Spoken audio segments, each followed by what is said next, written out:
سلام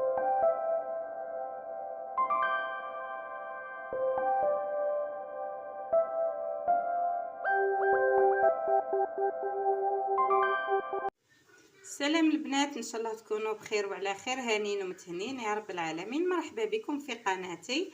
حبيت نشارك معكم وصفه حليب بذوق الفراز، بذوق الفراوله كما اوبي حليبي باذن الله.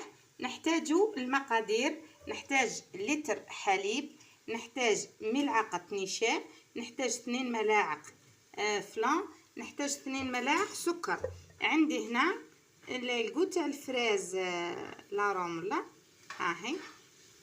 هنا اللي تحب تضيف لها علبه تاع ياغورت ممزوج بطعم الفراز، اللي تحب لا يعني هكذا، وراه تجيك ما شاء الله. تبعوا معايا الوصفه وباذن الله تنجح معكم. هنا خلط المقادير تاعي، نحط اللتره تاعي تاع الحليب، بسم الله. نحط ملعقه نشا ونخلط كل شيء بارد في بارد، هاهي بسم الله. نحط 2 ملاعق فلان بطعم الفراوله،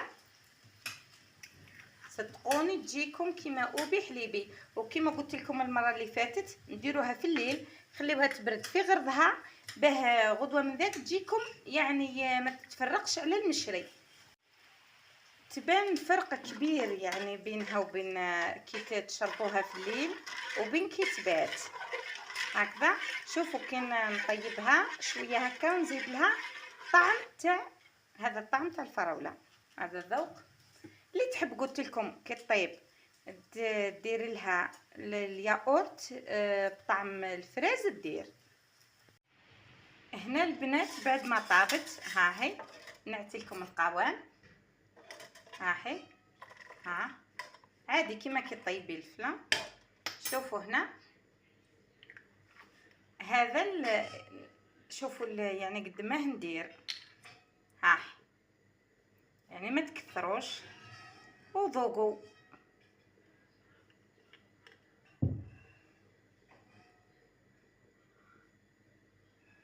ها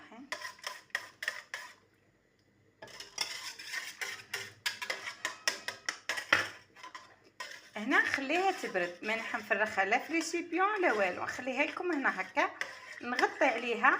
بعد ما تجمد وتبرد مليح نميكسيها. كي نميكسيها نتحصل على اوبي. اذا جاكم ثقيل، انا المره اللي فاتت الشوكولا كي صبح لي الصباح ولقيته ثقيل زدت له الحليب. كيما هذا القوام اللي تحبيه، تحبي تخليه كي الياغورت، تحبي تزيدي له، تحبي انت حره، هذاك الشيء اختيارك، وكل واحد كيفاش يحب يذوق. نذوق اخرى.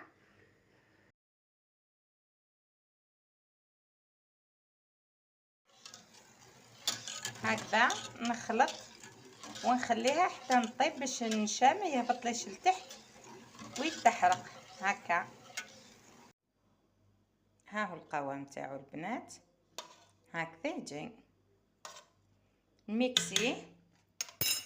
اذا جاك عاقد بزاف زيدوا الحليب، ميكسي ونرجعكم. حاولت البنات القوام، للامانه زدت له شويه تاع حليب، جاني عاقد بزاف. واكيد كي يصبح الصباح راه باش يصبح لكم عاقد اكثر، تحبي تزيدي تحبي تخليه، صدقوني رائع. طعمه كيما اوبي حليبي. هاي حليب الفراوله من اروع ما يكون. نذوقوا بسم الله. جيد البنات، جربوه بربي ان شاء الله بصحتكم وراحتكم، صحتنا وراحتنا ان شاء الله. يا ربي تحفزوا وليداتكم، ربي ينجحهم لكم، ربي يوفقهم في دراستهم ان شاء الله. يا ربي اللي عندها بيام ربي يوفقها، واللي عنده باك ربي يوفقه، واللي عندهم سيزيام ان شاء الله. يا ربي ينجحهم ويعليهم ان شاء الله. يا ربي تفرحوا بهم في اعلى المراتب يا رب. شجعوا وليداتكم، حفزوهم باشياء بسيطه مهما تكون الميزانيه لا تسمح، ولا يعني بهذه تكلفه. لتر حليب ب 2500، الفلان ب 4000، وانتي درتي لهم يعني لتر تاع حليب، ملعقه نشاء، 2 ملاعق سكر، بربي ان شاء الله يعني حاجه تفرح الاولاد، ويعني نحبوها كبير وصغير. ديريها لهم دركا وخليها لهم غدوه الصباح، بربي ان شاء الله ينوضوا يفطروا عليها، يروحوا حتى المورال طالع. حاجه حلوه وبنينه ويعني نبذة اهتمام منك لأطفالك. صدقيني هذه الأمور مهما تبان لك بسيطة أو متعبة أو هكا، لكن للأولاد راهي قيمة جدا، قيمة جدا صدقيني. حفزي أطفالك ولو بأشياء بسيطة.